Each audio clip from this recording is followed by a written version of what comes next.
नमस्कार, मैं हूं कुमार गजेंद्र। जनपद ऑन द स्पॉट में आपका स्वागत है।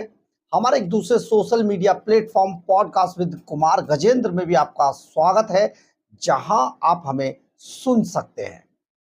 राहुल गांधी के जैन जी ने, जैसा कि राहुल गांधी खास तौर पर चाह रहे थे कि इंडिया के अंदर भी जैन जी दिखाई दें और एक बड़ा आंदोलन खड़ा किया जाए, तो उस आंदोलन को खड़ा करने का, हाइड्रोजन बम फोड़ने का जो राहुल गांधी लगातार धमकियां दे रहे थे, उसका हाल, उसका हश्र आपको ले के अंदर देखने को मिला होगा।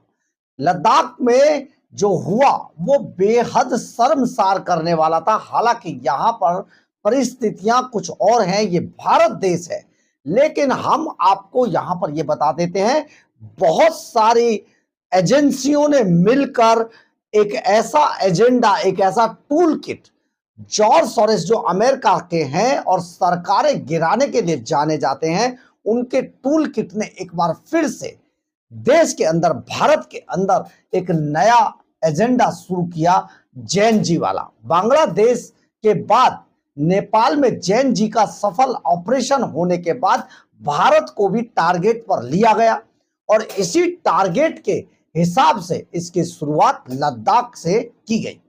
अब लेह में जो कुछ हुआ है, यानी कि कल जिस तरीके से भारतीय जनता पार्टी का दफ्तर फूंक दिया गया, गाड़ियों को आग लगा दी गई, सीआरपीएफ के जवानों पर पथराव किया गया, 4 लोग अकारण इसके शिकार हो गए और सैकड़ों लोग घायल भी हुए हैं। बहुत बड़ा मामला है, लेकिन आज हम इस मामले की तह तक जाने के लिए पूरे दिन अपने अपने सोर्सेस से या तो मिलते रहे या फिर उन सोर्सेस से बात करते रहे।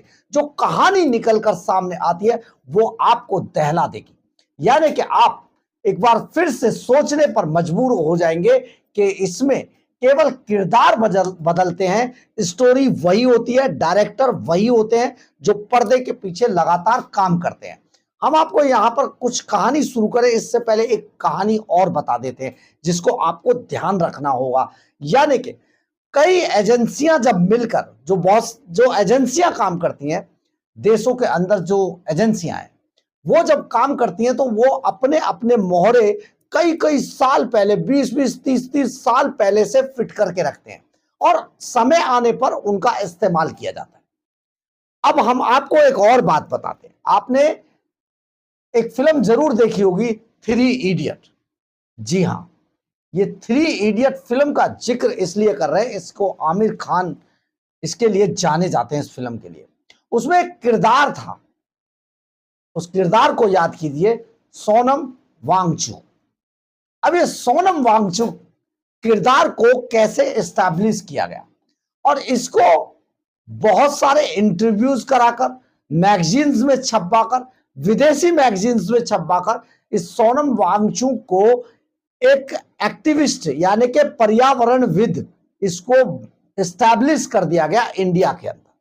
अब ये पर्यावरणविद कैसा है, क्या है, ये अलग बात है, लेकिन ये एक बड़ा एजेंट जरूर निकला और इस एजेंट का जब इस्तेमाल हुआ तब इसका चेहरा सबके सामने आ गया। यानी कि आप हमारे यहां पर जिस तरीके से एनजीओज की आड़ में आपने बहुत सारी चीजें देखी होंगी, दिल्ली इसका शिकार है, पंजाब अब शिकार हो रखी है, जिस तरीके से लोगों को एस्टैब्लिश करके विदेशी एजेंसियां दूसरे देशों में अपने लोगों को सेट करती हैं और जैन जी जैसे आंदोलन खड़े करवाकर बांग्लादेश, श्रीलंका, नेपाल, पाकिस्तान, इन सबको जैसे बर्बाद कराती हैं, इंडिया में भी ऐसा एजेंडा चलाने की कोशिश की जा रही है। तो सोचिए, ये पर्यावरणविद है, नहीं है, क्या है, ये तो बाद की बात है, लेकिन 3 इडियट्स से लेकर अब तक ना जाने कितनी बार इंटरनेशनल मीडिया, नेशनल मीडिया में इसको खूब चमकाया गया। उसका हाल ये हुआ कि जैन जी के स्थान पर लेह के अंदर जो हंगामा हुआ, उसके मूल के अंदर यानी कि उसके धरातल पर यही सोनम वांगचुक है। अब ये सोनम वांगचुक जिस तरीके से लद्दाख, लेह के अंदर जो हुआ है उसके धरातल पर है, उसमें कहीं ना कहीं कांग्रेस के राहुल गांधी का भी बहुत बड़ा हाथ है। यानी कि राहुल गांधी, देखिए, ये जो टूल किट है, जॉर्ज सोरेस का जो टूल किट है इसमें कई किरदार हैं। वो किरदार हम आपको बताते हैं। राहुल गांधी अभी अपनी एक ऐसे द्वीप की यात्रा पर गए थे जहां पर कई लोग शामिल थे। खैर, कई लोगों को छोड़ते हैं, हम जॉर्ज सोरेस के बेटे अलेक्जेंडर सोरेस के बारे में बताते हैं, जिसकी पीए के साथ जिसकी सेक्रेटरी के साथ राहुल गांधी की तस्वीरें वायरल हुई थी, हमने भी आपको दिखाई थी। अब यानी कि उस दिन, जिस दिन राहुल गांधी वहां पर पहुंचे थे, उस दिन जॉर्ज सोरेस का बेटा अलेक्जेंडर सोरेस भी वहां पर था। और इनके बीच में जो एक और बड़ी कॉमन बात थी, उस कॉमन बात में आईएसआई और सीआईए के लोग भी वहां शामिल थे। ये हमारे सूत्र बताते हैं। सूत्रों का कहना है इन सब ने मिलकर देश के अंदर सबसे पहले इस टूल किट ने यहां पर जो सबसे पहला एजेंडा चलाया था, वो था मोदी की सरकार को गिराने के लिए मोदी सरकार के खिलाफ अखबारों में कैसे छपवाया जाए। अब उसके लिए एक बड़ा एजेंडा चलाया गया और उस एजेंडे के तहत यहां पर भारत के अंदर कई चीजें लाई गई। बहुत सारे पत्रकारों को, जो दलाल पत्रकार थे, न्यूज क्लिक के नाम पर उन्हें खरीदा गया और उनसे पूरा माहौल बनवाने की कोशिश की गई प्रधानमंत्री नरेंद्र मोदी के खिलाफ। अब जब प्रधानमंत्री नरेंद्र मोदी के खिलाफ यह एजेंडा चल नहीं पाया और इससे पहले ही न्यूज क्लिक को पकड़ लिया गया, तो बाद में उसको ठंडे बस्ते में डालकर कई तरीके से यहां आंदोलन खड़े करने की कोशिश की जाती रही है। किसान आंदोलन, इसके बाद जो जामिया में हुआ, यानी कि बड़ा जो आंदोलन था, इसके बाद जो सीलमपुर की तरफ हुआ, ये सब के पीछे कहीं ना कहीं कुछ ना कुछ था। और एक और बात आपको याद दिला देते हैं, जेएनयू में जो नारे लगे थे, भारत तेरे टुकड़े होंगे इंशा अल्लाह इंशा अल्लाह, आजकल कांग्रेस के कन्हैया कुमार कांग्रेस के हो गए हैं। तो वो जो डफली बजा के डफली गैंग था, उस गैंग के अंदर कितने किरदार हैं ये धीरे धीरे करके सामने आएंगे, लेकिन सोनम वांगचुक अब सामने आ चुका है। अब हम आपको इस कहानी पर मूल में आते हैं। दरअसल है क्या, ये जो सोनम वांगचुक है, कुछ दिन पहले पाकिस्तान के इस्लामाबाद गया था पर्यावरणविद बनकर, और इस प्रोग्राम का नाम था ब्रीथ पाकिस्तान। और ब्रीथ पाकिस्तान के इवेंट में जब ये शामिल हुआ तो वहां पर एक वीडियो इसने बनाया था। वो वीडियो भी बड़ा वायरल है। सुनिए जरा पहले इसका ये वीडियो सोनम वांगचुक का पाकिस्तान के इस्लामाबाद से, सुनिए। Hi friends, I'm here in Islamabad attending the climate change conference Breathe Pakistan organized by Dawn Media in Pakistan, and I presented my views on what can be done in the high Himalayas. अब आपको समझ आ गया होगा कि पर्यावरणविद के जो चोले में छिपा हुआ ये व्यक्ति है, ये क्या था। यहां पर आईएसआई के लोगों से मुलाकात हुई, सीआईए के लोगों से मुलाकात हुई और इस पर एक पूरी प्लानिंग की गई। इधर राहुल गांधी यात्रा पर एक सीक्रेट मिशन पर निकले और वहां पर जॉर्ज सोरेस के बेटे अलेक्जेंडर सोरेस से मुलाकात हुई। अब ये बार बार हाइड्रोजन बम फोड़ने की बात की जा रही थी। तो ये जो जैन जी को लाया गया, ये जैन जी लेह के अंदर इन्होंने एक नया एजेंडा शुरू किया और उसको जो नेतृत्व कर रहा था, देखिए यहां पर बीजेपी की सरकार है, प्रधानमंत्री नरेंद्र मोदी की सरकार है, सीक्रेट एजेंसियां बहुत चुपके से गृह मंत्रालय को रिपोर्ट अपनी लगातार देती रहती हैं। इस पूरे जैन जी के फर्जी आंदोलन के नाम पर जो हिंसा फैलाने की बात काम किया गया, उसके अंदर राहुल गांधी का सबसे खासम खास स्टेनजिंग सपांग, जो कि काउंसलर है अपर ले वार्ड से, और राहुल गांधी के साथ कुछ दिन पहले ही मुलाकात करने में शामिल था, उनके साथ था जब उनका लद्दाख का दौरा था राहुल गांधी का। तो ये इसमें एक हथियार जैसी चीज लेकर घूम रहा है और बीजेपी की दफ्तर की तरफ को उस भीड़ को भेजने की कोशिश कर रहा है कि लोगों को, युवाओं को वहां पर भेज दिया जाए। अब ये सारी चीजें कांग्रेस के राहुल गांधी से जुड़ती हैं। इसी के दौरान अब ये 6 महीने पहले सोनम वांगचुक पाकिस्तान के इस्लामाबाद जाता है। वहां पर पाकिस्तान में ब्रीथ पाकिस्तान के नाम पर इवेंट के में शामिल होकर वहां आईएसआई के लोगों से मिलता है। पर्यावरणविद का इसने चोला पहना हुआ है। इसके अलावा इससे पहले जो बांग्लादेश के अंतरिम जो प्रधानमंत्री हैं, जो भारत के खिलाफ लगातार जहर उगल रहे हैं जब से वो बदकिस्मती से पाकिस्तान की गद्दी पर बैठे हैं, उनसे भी मुलाकात करता है। इसकी वो तस्वीर भी बड़ी वायरल हो रही है। तो आप सोचिए, एक कैसे कैसे लोग कहां कहां मुलाकात करके अब ये जो चलाते हैं एजेंडा, ये सारा एजेंडा भारत में इंप्लीमेंट किया जाना था, लेकिन भारतीय सुरक्षा एजेंसियां पूरी तरीके से अलर्ट पे थी, इसलिए ये बहुत ज्यादा उस हंगामे को आगे बढ़ा नहीं पाए। अब हम आपको ये बताते हैं कि ये पूरे मामले की शुरुआत कहां से होती है। दरअसल जो 5 अगस्त 2019 को भारत सरकार ने, गृह मंत्री अमित शाह और प्रधानमंत्री नरेंद्र मोदी की सरकार ने 5 अगस्त 2019 को जम्मू कश्मीर से धारा 370 हटा दी और इस धारा 370 को हटाने के बाद जम्मू कश्मीर और लेह लद्दाख को अलग कर दिया। इन्हें दोनों को यूटी बना दिया गया था।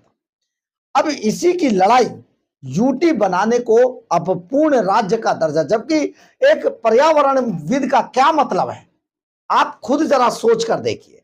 पर्यावरणविद अलग है और एक जो आंदोलनकारी लोग हैं वो अलग हैं। आप यहां पर अरविंद केजरीवाल का उदाहरण भी ले सकते हैं। अरविंद केजरीवाल जो थे वो एक्टिविस्ट थे, उनका इस तरीके की चीजों से कोई लेना देना ज्यादा था नहीं, और वो भी एक साथ से पुरस्कार लेकर उनको भी इस्टेब्लिश कैसे किया गया, ये सारी चीजें लगातार चली। कन्हैया कुमार का भारत तेरे टुकड़े होंगे इंशाअल्लाह इंशाअल्लाह, वो भी कांग्रेस के साथ आ गए। स्टेंजिंग स्पांग जो काउंसलर हैं अपर ले वार्ड से, तो आप वो भी वहां पर शामिल हैं। इसके अलावा अचानक राहुल गांधी का द्वीप में चले जाना और वहां पर अलेक्जेंडर सोरेस से मुलाकात करना, क्या ये भी इत्तेफाक है? वहां पर आईएसआई और सीआईए के लोगों से मिलना, ये भी क्या इत्तेफाक है? तो ये जो पूरा माहौल था उसको लेकर, जबकि आप अगर उमर अब्दुल्ला जो जम्मू कश्मीर के मुख्यमंत्री हैं उनका अगर बयान सुनेंगे तो आपको हम बता दें, उन्होंने साफ तौर पर कहा है कि सरकार ने लेह लद्दाख को कभी भी राज्य बनाने की बात नहीं कही थी। यानी कि राज्य की जो बात कही गई थी, वो स्टेटहुड जो बनाना था वो केवल जम्मू कश्मीर के बारे में थी, लेह लद्दाख के बारे में कोई बात नहीं थी। लेकिन क्योंकि ये एक एजेंडा सोनम वांगचुक चला रहे थे, इसलिए उन्होंने ये सारी बातें कही। अब आपको आगे बताते हैं, इन्होंने जिस तरीके से इस पूरे मामले को चलाया, एक टूल किट जॉर्ज सोरेस के बेटे अलेक्जेंडर सोरेस सीआईए और आईएसआई के साथ मिलकर भारत के खिलाफ एक जैन जी का आंदोलन खड़ा करना था, इस टूल किट का मुख्य काम था।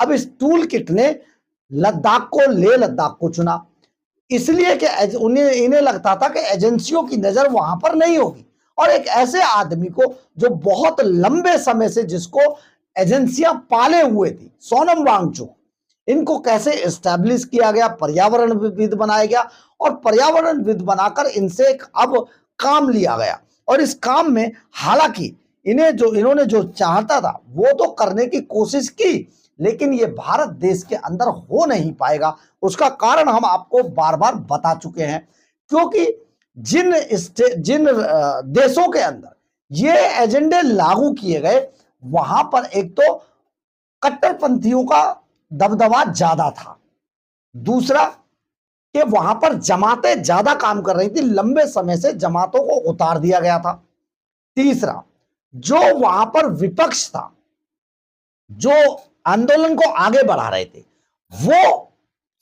वो दोषी नहीं थे। सरकारों को जो नुमाइंदे थे उन पर बड़े बड़े दाग थे, करप्शन के सबसे ज्यादा दाग थे, दूसरी तरीके की चीजें थी। लेकिन भारत के अंदर उल्टा है, जितना भी विपक्ष है या तो जेल से रिटर्न है, या जेल जाकर आ चुका है, या जमानत पर चल रहा है, बरी भी नहीं है। यहां पर जितने भी विपक्ष के लोग आप उठाएंगे जो ऐसे आंदोलनों को हवा देने की बात करते हैं, वो सब कहीं ना कहीं बड़े भ्रष्टाचारी हैं, बड़े बड़े नाम हैं। राहुल गांधी, सोनिया गांधी, ये खुद भी इन पर बड़े बड़े भ्रष्टाचार के आरोप है। 2G, 3G, कोलगेट, ये क्या क्या इनके पास है। नेशनल हेराल्ड, अरविंद केजरीवाल के सारे लोग, खुद केजरीवाल तिहाड़ जेल रिटर्न है, मुकदमे चल रहे हैं। अभी सत्येंद्र जैन को कुर्की हुई है। लालू प्रसाद यादव किसको नहीं पता है। तो ये जो विपक्ष है जो इस प्लानिंग में शामिल हो रहा है, वो बुरी तरीके से भ्रष्टाचार में डूबा हुआ है, पहले से ही भ्रष्टाचारी है। सरकार के ऊपर अभी तक एक भी भ्रष्टाचार का दाग नहीं लगा है। अपने मुंह से कोई कुछ भी कहते, लेकिन कोई भी नेता बताया जाए, आप कमेंट्स बॉक्स में बता दीजिएगा किस नेता पर भ्रष्टाचार का दाग लगा है, जितने कांग्रेस के समय पे लगे। तो ये एक बड़ा यहां पर बदलाव है। लेकिन सरकार को गिराने के लिए मोदी गवर्नमेंट के खिलाफ जो हाइड्रोजन बम फोड़ने की बात राहुल गांधी कह रहे थे, वो हाइड्रोजन बम लेह लद्दाख के अंदर अब फुस हो चुका है। आप सोचिए, जॉर्ज सोरेस का टूल किट कैसे कैसे नए नए चोले पहनकर भारत में गड़बड़ी करने के लिए उतारा जाता है, और हमारे ही देश के बहुत सारे गद्दार छिपे हुए इसमें एक्टिव होते हैं, लेकिन फेल हो जाते हैं, फुस हो जाते हैं। तो ये बड़ा मामला लेह लद्दाख के अंदर हुआ, लेकिन ये सब बहुत शर्मनाक था। टूल किट एक बार फिर से फेल हुआ। जॉर्ज सोरेस का रिजल्ट ठीक से निकल नहीं पाया, क्योंकि ये भारत है और सबको जवाब देना जानता है। ये मोदी का, प्रधानमंत्री नरेंद्र मोदी का नया भारत है, और ये सबको जवाब देगा तो डंके की चोट पर देगा। बहरहाल, अगर आपको हमारी ये खबर अच्छी लगे तो आप इसे लाइक, सब्सक्राइब और शेयर जरूर करें। कमेंट्स बॉक्स में अपनी राय जरूर लिखें। इससे हमें बहुत बहुत बहुत ऊर्जा मिलती है। जय हिंद,